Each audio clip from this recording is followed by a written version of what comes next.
ఓయన్నా, నీకు పుణ్యం ఉంటదన్నా.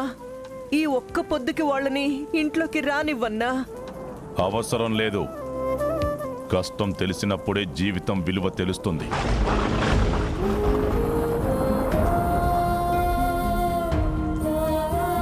ఆడా, వాళ్ళిద్దరూ తడిసి ముద్దైపోతుండారన్నా. తడవని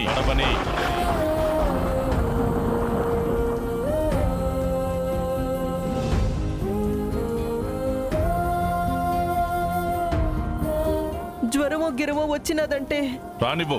అన్నా, ఆస్పత్రికి పోయే స్తోమత కూడా వాళ్ళకి లేదన్నా. అనుభవించని. అన్నా, నువ్విట్ట మాట్లాడడం ఏం బాలేదన్నా. నాకు బాగుంది. అన్నా, ఈ ఒక్క తూరికి పెద్ద మనసు చేసుకో అన్నా. ఎన్నిసార్లు చేసుకోమంటావు? ఎన్నిసార్లు పెద్ద మనసు చేసుకోమంటావు? నా భార్యను చంపి గోడ మీద ఫోటోగా నిలబెట్టాడు.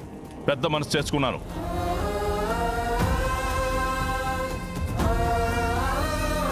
తాగి తందనాలాడుతుంటే పెద్ద మనసు చేసుకున్నాను. వీధిలో విచ్చలవిడిగా తిరుగుతూ దారిని పోయే వాళ్ళని కొడుతుంటే పెద్ద మనసు చేసుకున్నాను. ఒక ప్రాణం తీసి ఒక కుటుంబాన్ని అనాథల్ని చేస్తే పెద్ద మనసు చేసుకున్నాను. ఇష్టం లేకుండా ఒక ఆడపిల్ల మెళ్ళలో తాళి కడితే కూడా పెద్ద మనసు చేసుకున్నాను.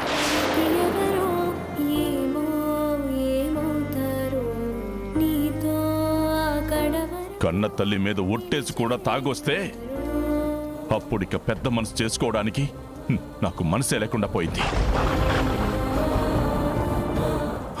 ఆ రోజు వాడ తప్పు చేయకుండా ఉండుంటే ఈరోజు వాడితో పాటు వెళ్ళిన విజయశాంతి ఆ విధంగా వాన్లో తడవాల్సిన అవసరం ఉండేది కాదు.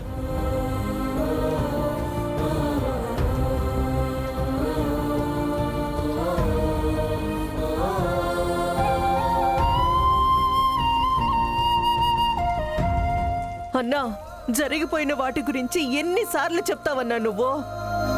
కళ్ళెదురుగా కన్నబిడ్డ కష్టాన్ని చూస్తా ఎట్లా ఉండగలుగుతుండావన్నా నువ్వు? అర్జున్ వరుణ్ మాదిరి వాడు కూడా నీ కడుపును పుట్టిన బిడ్డే కదా. అసలది గుర్తులేదా నీకు?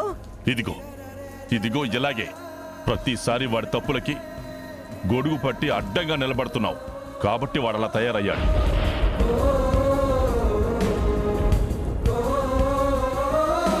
మనిషి అనేవాడికి అన్నీ ఉన్నప్పుడు వాటి విలువ తెలియదు. కష్టం తెలిసినప్పుడే జీవితం విలువ అర్థం అవుతుంది. తడవనే.